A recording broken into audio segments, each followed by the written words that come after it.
My 5-year-old was dumped at the Youth Crisis Center by my parents. "We don't have space for Emily. Don't turn this into drama," the note read. Then they posted a happy picture captioned "Family First." I didn't shout. I took action.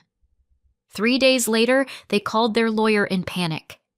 My parents always warned me that life can change in a second, but I never pictured the second being a scrap of paper on the kitchen counter. I stood there staring at the note, like maybe the letters would rearrange themselves into something normal. Went to Costco or pizza in the oven. But they didn't change. The words stayed exactly the same. "We don't have space for Emily. Don't turn this into drama." The house felt wrong. Too quiet. Emily's little sneakers were still by the front door, pink laces half untied. Her cereal bowl was in the sink with a ring of milk clinging to the sides. Her favorite stuffed fox sat on the couch, facing the TV like it had been watching cartoons with her this morning. Everything looked like my life. Except Emily was gone. "Em?" I called, even though I already knew she wasn't going to answer. "Em, baby?" Nothing. Just the hum of the fridge and the tick of the clock Mom insisted wasn't loud. I walked down the hallway. Emily's door was open. It shouldn't have been open. Her room was wrong too. The unicorn bedsheet was gone. The posters were gone. The shelf where she kept her crayons and broken plastic tiaras was empty. The closet doors stood wide open, hangers bare, floor completely cleared. The only thing left was a faint rectangle on the carpet where her toy box had been. I didn't think. I just spun around and nearly hit the doorframe again. They were all there. My mom, my dad, Jessica, sitting like they'd been waiting for me to discover the crime scene. "Where is she?" My voice wasn't even a voice. It was a scrape. Mom lifted her eyes like this was inconvenient. "Natalie, don't start." "Where is Emily?" I repeated. "Where is my daughter?" Dad exhaled through his nose. "You saw the note." "That wasn't a note," I said. "That was a threat disguised as handwriting." "Where is she?" Jessica leaned her hip against the counter, mug in hand like she was hosting a brunch I wasn't invited to. "Nat, you're spiraling. You need to breathe." "Tell me where my child is," I snapped. Mom's face didn't move. "She's fine. She's safe. The Youth Crisis Center said they could take her right away." My stomach dropped so fast I actually reached for the wall. "You took her to a crisis center?" I whispered. "Without telling me?" "You were working," Mom said. "Like always. You can't do everything, Natalie. Someone had to step up." "Step up?" I laughed, and it sounded unhinged even to me. "By making my daughter disappear?" Dad pushed his hands into his pockets like he was tired of supervising a tantrum. "You're not listening. This house has limits. We can't keep supporting you and Emily forever. It's draining. It's unfair to everyone." "To who?" I shot back. "To Jessica? To Aurora? To your wine budget?" Jessica's expression tightened. "Don't drag my family into your chaos. This is about you not coping." "Coping," I echoed. "Right. My 5-year-old is gone, and we're grading my coping skills." Mom stood, smoothing her sweater like she needed to look tidy for the announcement. "This is for the best. Emily will get stability, routine. You'll get a chance to reset your life without constantly drowning." "Where?" I demanded. "Which center?" Dad shook his head. "Don't make this harder. Just accept it. You bring that kid back here, you're out on the street. And believe me, out there, you won't last a week." I stared at him, at the man who'd taught me to ride a bike and told me monsters weren't real. "You think I'm afraid of being alone?" I asked quietly. "I've been alone in this house for years." Jessica rolled her eyes. "Oh, please. Which center?" They exchanged a look, the kind that means she's not letting this go. Finally, Mom muttered the name and street like she was giving me directions to return a library book. I didn't thank her. I didn't say anything. I just grabbed the note, walked out, and slammed the door so hard the frame shook. The drive blurred. 1 second I was on our street, the next I was in front of a beige building with pastel handprints painted on the windows. The kind of place that tried too hard to feel comforting and landed squarely on Erie. I walked in, heart pounding so loud I almost couldn't hear myself speak. "My daughter," I said to the receptionist. "Emily. She was brought here this morning. I'm her mother." The woman blinked, startled. "Oh, your parents told us they lied," I cut in. "Where is she?" A second receptionist stood up. "Ma'am, we need to verify." "Verify what?" I snapped. "That I exist? That I didn't abandon my own child on a random Tuesday? My parents took her while I was at work and dumped her here. They left me a note." I slapped the note onto the desk. The receptionist flinched when she read it. A woman with a badge came out from a hallway. She looked like she'd been in too many rooms where someone was crying. "Come with me," she said. Her office had a box of tissues and a framed poster of clouds that said, "Every storm passes." I hated it immediately. "Ms. Natalie Dalton?" she asked. "Natalie is fine." "All right. Natalie, your parents said you asked them to place Emily here. They signed the intake." "I didn't ask for anything," I said. "I went to work. When I came home, my daughter was gone. They cleared out her room. They left me that—" I pointed at the note. "Like she was a returned Amazon package." She exhaled through her nose. "Okay, I hear you. We need to confirm custody." "I'm her mother," I said. "Full custody. No one else is on the paperwork. And unless you want to explain to CPS why you refuse to return a kidnapped 5-year-old, I need her brought out. Right now." The woman didn't argue. She left the room. A minute. 2. My hands wouldn't stop shaking. Then the door opened and Emily stepped inside. Her hair was messed up from stress fidgeting. Her cheeks were blotchy. She held her little backpack to her chest like a life jacket. When she saw me, she froze, then ran. "Mommy!" she cried, voice cracking. I caught her and held on like someone might try to pry her away again. She buried her face in my shoulder. I felt her breath hitching in little jerks. "They said you didn't want me," she whispered. My throat closed. "Never," I said. "Never, Em. I'm so sorry you were here even 1 minute." The staff member watched, eyes softening. "You can take her," she said quietly. "We'll finish the paperwork on our end." I nodded, too busy holding my child together to speak. Outside, the sunlight felt wrong, too bright for the day I'd had. Emily clung to my hand as we walked to the car. She was quiet in that way kids get when they're trying to be small. "We going home?" she asked. I opened the car door. "Not there," I said. "Not anymore." She nodded like she understood more than a 5-year-old should. I buckled her in, climbed behind the wheel, and just drove. No destination, just forward. At a stoplight, my phone buzzed. Without thinking, I tapped the notification. A photo filled the screen. My parents. My sister Jessica. Her 6-year-old daughter Aurora. All in our backyard. Aurora swinging on the swing that used to be Emily's. Mom smiling like an ad for Serenity. Dad flipping burgers. Jessica captioning it. New beginnings. Family first. I stared at it until the car behind me honked. Then I put my phone screen down and kept driving. I didn't know where Emily and I would sleep. I didn't know how we'd afford anything. I didn't know who would help us or if anyone would. I just knew one thing. I wasn't going back. And 3 days later, the people who told me I wouldn't survive without them would learn exactly how wrong they were. If you'd asked my parents, they'd say Jessica and I were raised in the same house, with the same chances. Technically, That was true. Practically, it was like we grew up on different planets that occasionally shared a bathroom. Jessica was the test run that went perfectly. Honor roll, cheer captain, glossy hair, senior photos in a white dress at sunset.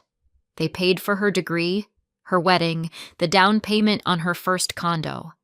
When she got pregnant with Aurora, my mother cried happy tears and said things like, "Our family is finally complete." I got pregnant at 15. I didn't plan it. I didn't even really understand how to plan anything back then. I was a kid who still forgot her locker combination twice a month. One dumb decision. One boy who smiled like he knew secrets. And suddenly, I was holding a pregnancy test in the school bathroom with knees shaking so hard the stall door rattled. Telling the boy was easy. He panicked, apologized in a way that sounded like I'd dented his car, and vanished. That part hurts less with time. Telling my parents was the part I still feel in my bones. I stood in the living room while Jessica rocked newborn Aurora in this soft, pale blanket that looked like it belonged in an ad. Mom was fussing over them, adjusting the blanket, smoothing Jessica's hair, saying how motherhood had transformed her. I waited for a break in their joy. There wasn't one, so I forced one. "Mom," I said. "Dad, I need to tell you something." Mom turned just enough to look irritated. Dad didn't turn at all. "I'm pregnant," I said. The room went so still that even Aurora stopped making noise. Mom blinked once, like her brain had tripped. Then she laughed. One sharp, humorless burst. "No, you're not." "I am," I whispered. Dad finally twisted around. He stared at me the way someone stares at a stain they don't remember making. "You're 15, he said. Not shocked. Annoyed. 15, Natalie. What were you thinking?" My throat tightened. I don't know. I wasn't thinking, but it's happening. Jessica shifted Aurora on her shoulder, avoiding my eyes. Even the baby seemed uncomfortable. Mom walked toward me slowly, like approaching something dangerous. "Tell me you're joking." "I'm not." Her face changed. Not into sadness, not worry, into anger. "You stupid girl," she hissed. "Jessica gives us a granddaughter and you, what, decide to try it too? Trying to steal her moment?" That sentence cut deeper than anything else. It wasn't just that she didn't want my baby, she didn't want me in the picture at all. "I'm not trying to steal anything," I said quietly. "I'm scared." "You should be," Dad snapped. "Who is he? What kind of lowlife knocks up a 15-year-old?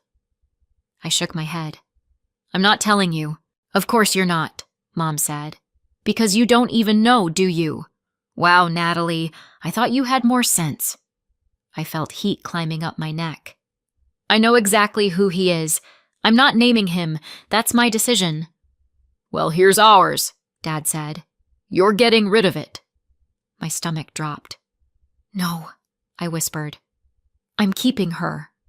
Jessica's head snapped up. "Why?" she asked, like I'd just announced I was joining a cult. Because I could already imagine the heartbeat, because I already felt protective, because something in me said, not this time, not this one. But I knew better than to say any of that out loud. Mom pointed to the hallway. "You think we're raising another kid? Absolutely not. If you're old enough to do this, you're old enough to handle the consequences." "You can't take me out of school," I said. "Oh, watch us," Mom replied. "You'll work in the restaurant, full time. You'll pay rent. You'll pay for diapers. You'll pay for formula. Jessica earned an education. You chose something else." Jessica bounced Aurora gently. "Mom, maybe she can still—" "She made her bed," Mom snapped. "She can lie in it." And that was that. No hug. No, "We'll figure this out." No, "We still love you." Just a sentence handed down like a verdict. The months after that blurred. Morning sickness, Double shifts, Mom making a show of rolling her eyes whenever I sat down. Dad reminding me they weren't responsible for my mess. Jessica handing me baby clothes that Aurora had outgrown, placing them in my lap like charity. When Emily was born, Mom held her for 30 seconds, sighed, and passed her back. "She looks like you," she said. Not kindly. Dad never called himself Grandpa. Not once. I kept waiting for something to change, for them to thaw, for someone to look at Emily the way they looked at Aurora, with that soft, instinctive love that doesn't need to be earned. It never happened. Emily grew. I worked. Jessica thrived. My parents worshipped Aurora. They tolerated Emily. And me? I was background noise, a cautionary tale with a name.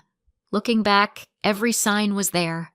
The favoritism, the resentment, the small cuts that added up to wounds. I should have known they'd do something awful one day, but even with all that history, I didn't think they'd take it this far. I didn't think they would actually take my child. Not until the afternoon I came home from work, found the note, found the empty room, and realized the people who raised me were willing to throw away my daughter the second she became inconvenient. And that's when everything in me finally broke. Or maybe finally woke up. If you've never left home with a child and nowhere to go, here's what it feels like. Every street looks the same, and none of them lead anywhere. Brooke, a friend from school, saved us from sleeping in the car. We hadn't talked much in years.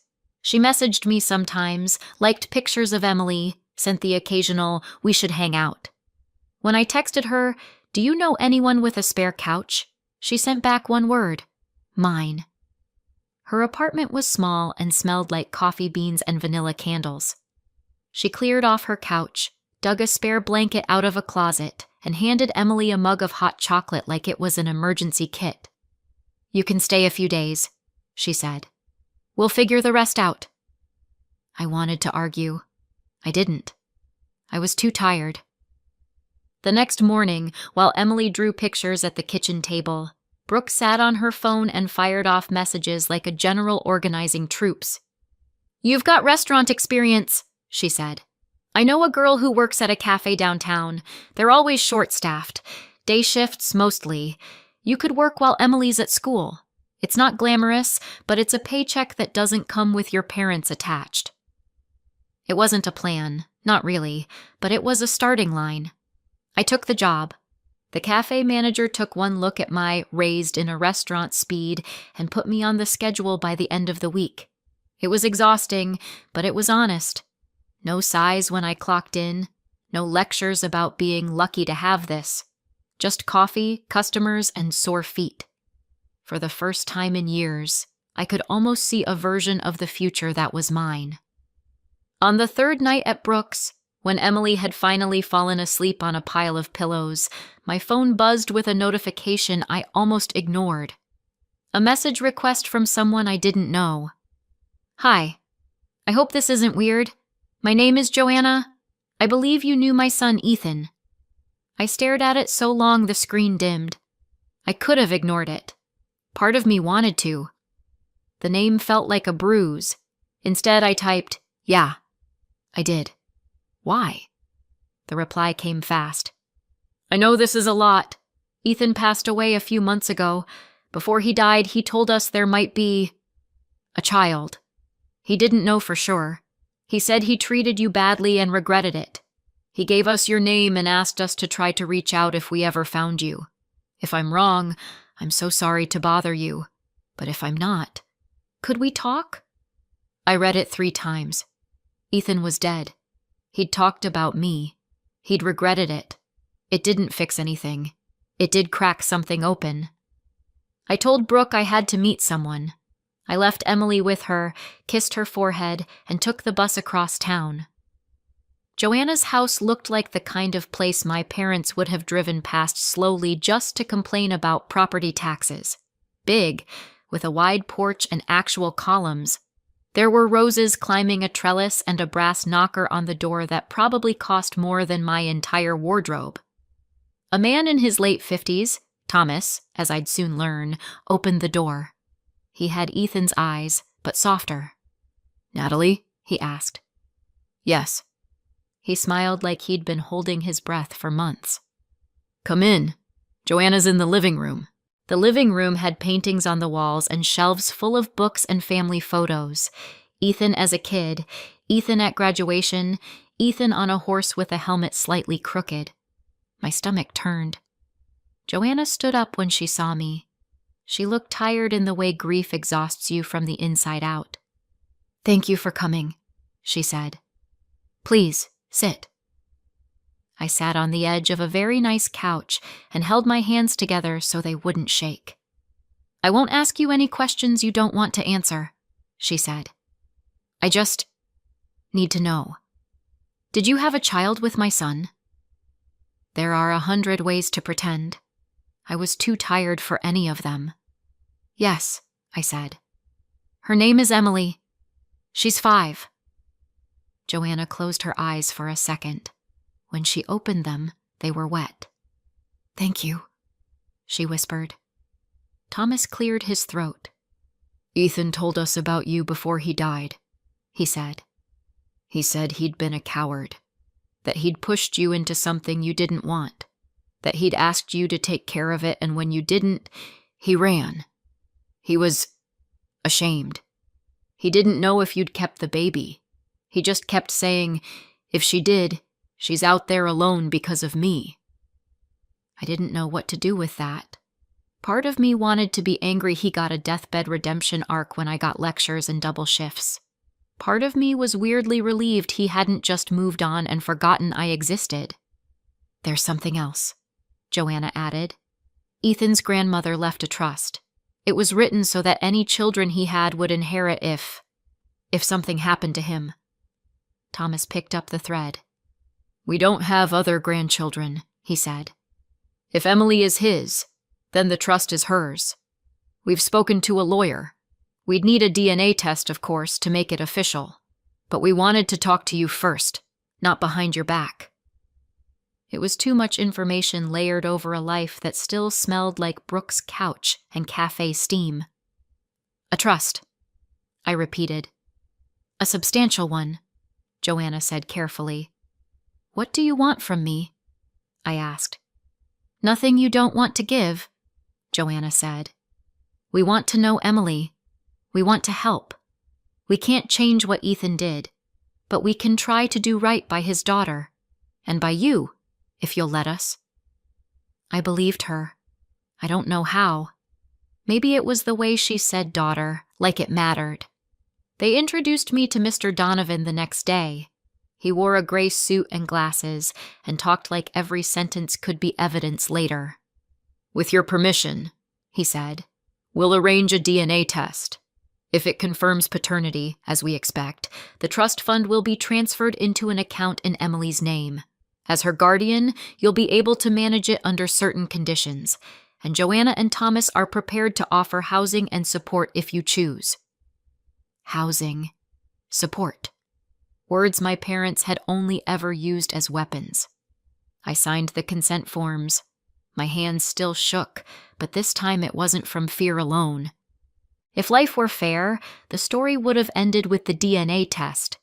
A tidy little bow, me, Emily, Joanna, Thomas, all smiling awkwardly across a dining table like one of those insurance commercials. But life wasn't fair, and 3 days after the test, the real nightmare started. It began quietly, the way thunderstorms sometimes start with that weird pressure drop you only notice if you're paying attention. Suddenly, my phone was full of messages I didn't understand. "Are you okay? Your parents are devastated. Praying for your healing. You didn't have to run away." Run away? I was literally wiping tables at the cafe and eating leftover muffins for dinner. Running away would have required energy. Then Jessica posted something vague and melodramatic, like she was auditioning for a soap opera.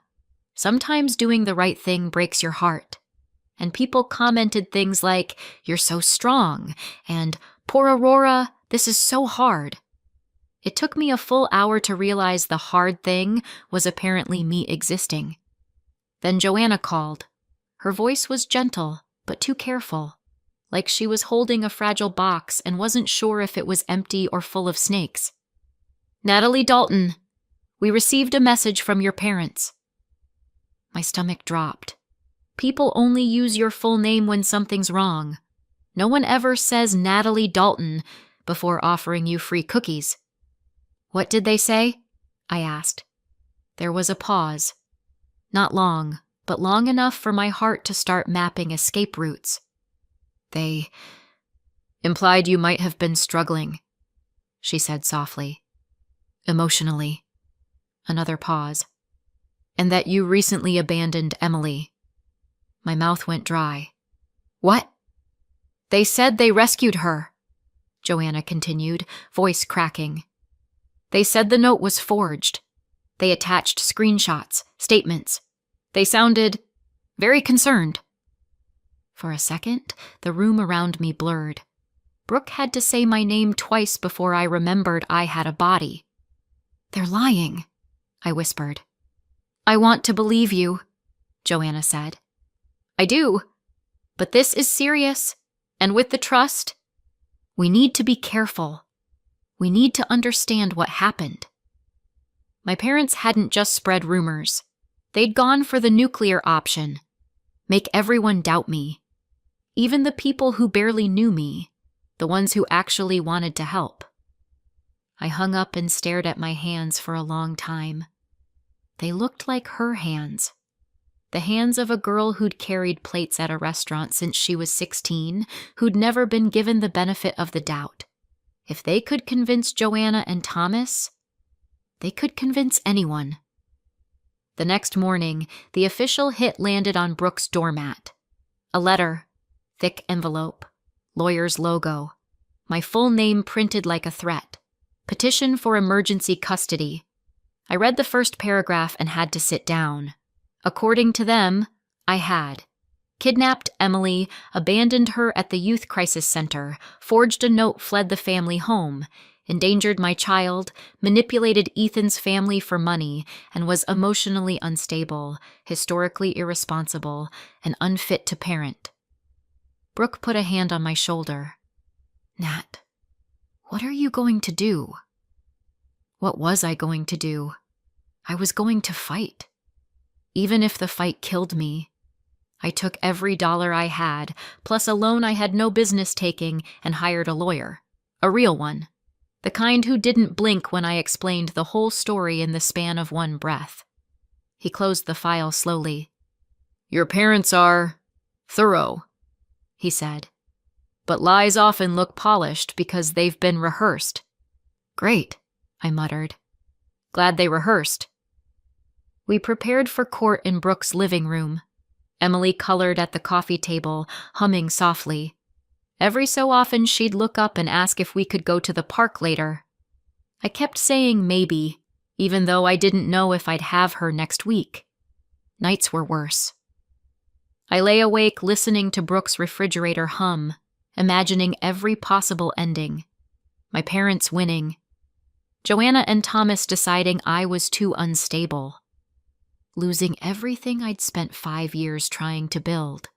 The fear was a physical thing, heavy, constant, unanswered. Finally, the court date came. Family court looks nothing like TV. It's too bright, too beige, too full of people trying to decide which version of a story is least painful. My parents sat together, all sad eyes and trembling hands. Jessica sat next to them, Aurora on her lap like a prop. Their lawyer wore a suit so crisp it practically crackled. My lawyer leaned over. "Remember," he whispered, "you don't have to outperform them. Just tell the truth." Easy for him to say. He wasn't raised by people who could lie like they breathed. The hearing started. My mother went first. Watching her cry on command was like watching a magician pull a rabbit out of a hat. Impressive, if you ignored the number of times you'd seen her do it. "She abandoned Emily," she said softly. "We saved her." My father nodded solemnly. Jessica dabbed her eyes with a tissue. Then the friends came up. The church lady beamed at the judge like she was teaching Sunday school. "She's always been unstable," she said sweetly. The grandparents stepped up. I clenched my jaw so hard it hurt. My turn came. I stood, palms sweating. "My parents took my daughter while I was working," I said. "They lied about me. They took her to a youth crisis center without my consent. I picked her up shaking and crying." My voice cracked once. I didn't apologize. The judge studied me for a long moment, then set down her pen. "I'd like to hear from the child." Everything inside me froze. The bailiff brought Emily in. She looked tiny in the doorway, pink leggings, messy ponytail, clutching her stuffed fox like it was the only stable thing in the universe. Her eyes found mine immediately. That saved me. The judge leaned forward. Her voice softened in a way she hadn't used with any adult in the room. "Hi, Emily. Would you feel okay answering a few questions?" Emily nodded, hugging her fox. "Do you remember being at the youth crisis center?" Another nod. "How did you get there?" She hesitated, glancing at me for permission. I nodded back. "Grandma took me," she said. The air left the room. My mother's shoulders locked. Jessica went white. The judge kept her tone steady. "And how did you feel there?" Emily's voice got smaller. "Scared. I cried a lot." I felt something in my chest twist hard. "And what happened next?" the judge asked gently. "Mommy came," Emily whispered. "She found me. I thought she was gone, but she wasn't. I want to stay with Mommy." Simple words, devastating ones. The judge didn't rush. She let the silence do the work. Even the grandparents didn't dare breathe. "Thank you, Emily," the judge said. "You can sit with your mother." Emily walked straight to me. I lifted her onto my lap, her small hand gripping my shirt like she was anchoring both of us. The judge turned to my parents. "Do you wish to challenge the child's statement?" My mother opened her mouth, then closed it. Dad stared straight ahead. Jessica looked at the floor like it might swallow her. The judge nodded once, made a final note, and read the decision. "Custody will remain with the mother, Natalie. The grandparents' petition is denied. Their allegations are unsupported and contradicted by the child's statement." My whole body exhaled. Emily looked up at me. "We can go home now?" "Yeah," I said. "We can." Outside the courtroom, my mother tried